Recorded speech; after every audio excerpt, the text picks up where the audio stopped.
Morphology of flowering plants and botany നമുക്ക് third ചാപ്റ്ററായിട്ട് പറയാൻ പറ്റുന്നത്.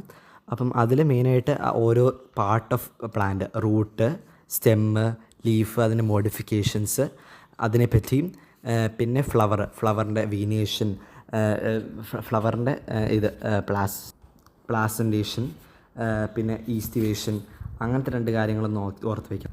പിന്നെ ഓരോ ഫാമിലികളെ പറ്റിയിട്ടുള്ള കാര്യങ്ങൾ, പിന്നെ അതിൻ്റെ ഇടയ്ക്ക് വരുന്ന സീഡും ഫ്രൂട്ടിനെയും പറ്റിയുള്ള ചെറിയൊരു ടോപ്പിക്ക്, പിന്നെ എക്സ്ട്രാ ആയിട്ടുള്ള 2-3 ഫാമിലീസും ഉണ്ട്.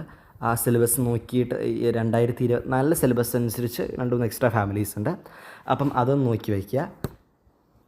ആ എക്സ്ട്രാ ഫാമിലീസിനായിട്ട് വലിയ ക്വസ്റ്റ്യൻസ് ഒന്നും വന്നിട്ടില്ല 2024 നീറ്റ് എക്സാമിന്. അപ്പം എത്രത്തോളം അത് ഇമ്പോർട്ടൻ്റ് ആണെന്ന് നമുക്ക് മനസ്സിലാവില്ല ക്വസ്റ്റ്യൻസ് ഇല്ലാത്തതുകൊണ്ട്.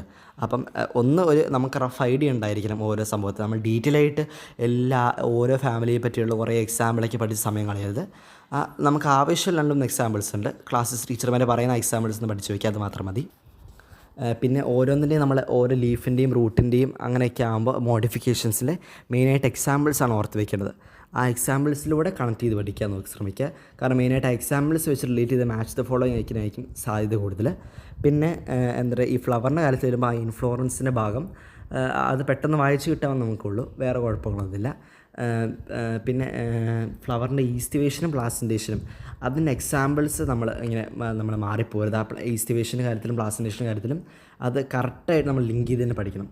പിന്നെ ഈസ്റ്റിവേഷൻ ആണെങ്കിൽ ഓരോ ആ പെറ്റൽസ് എങ്ങനെ അറേഞ്ച് ചെയ്തിരിക്കുന്ന രീതികൾ നമ്മൾ ഓർത്ത് വയ്ക്കുന്ന നല്ല ഉപകാരമായിരിക്കും.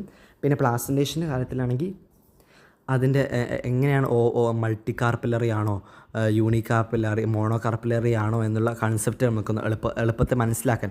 കാരണം ചിലപ്പോൾ അതിന് ബേസ് ചെയ്തിലേക്ക് ചോദ്യം ചോദിക്കാൻ ചാൻസ് ഉണ്ട്. പിന്നെ സീഡും ഫ്രൂട്ടും നമുക്ക് വലുതായിട്ടൊന്നുമില്ല, അത് നമ്മൾ ഓൾറെഡി പഠിച്ച കാര്യങ്ങളൊക്കെ ആയിരിക്കും, നമുക്ക് അറിയാവുന്ന കാര്യങ്ങളൊക്കെ ആയിരിക്കും മെയിനായിട്ട് പറയുന്നത് ആ ചാപ്റ്ററിൽ. അപ്പം അതൊന്ന് പെട്ടെന്ന് വായിച്ചെടുക്കാവുന്ന പ്രശ്നങ്ങളുള്ളൂ. കാരണം നമ്മൾ +2 റീപ്രൊഡക്ഷൻ ഫ്ലവറിങ് പ്ലാന്റ്സിലും ഇതിനെപ്പറ്റി ഡീറ്റെയിൽ ആയിട്ട് പഠിക്കുന്നുണ്ട്. അപ്പം ഇതിന് ചെറിയൊരു ഇൻട്രഡക്ഷൻ മാത്രമാണ് ആ ചാപ്റ്റർ. പിന്നെ ഫാമിലിയിലെ മനസ്സിലായല്ലോ, ഫാമിലി അതിൻ്റെ മെയിനായിട്ടുള്ള ഫീച്ചേഴ്സ്, പിന്നെ എക്സാമ്പിൾസാണ് അതിൻ്റെ മെയിനായിട്ട് നമ്മൾ ഓർത്ത് വെക്കേണ്ട കാര്യങ്ങൾ.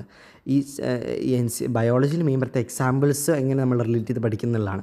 കാരണം കഴിഞ്ഞ വർഷത്തെ നീറ്റിന് കുറേ മാച്ച് ദ ഫോളോയിങ് വന്നു. അപ്പോൾ മാച്ച് ദ ഫോളോയിങ് തന്നെ നമുക്ക് മനസ്സിലാവും എങ്ങനെ റിലേറ്റ് ചെയ്ത് പഠിക്കണമെന്ന് അതിലൂടെ നമുക്ക് മനസ്സിലാവുന്നത്. അപ്പം ഓരോ എക്സാമ്പിൾസ് വെച്ച് നമ്മൾ റിലേറ്റ് ചെയ്ത് പഠിക്കാൻ ശ്രമിച്ചാൽ മതി.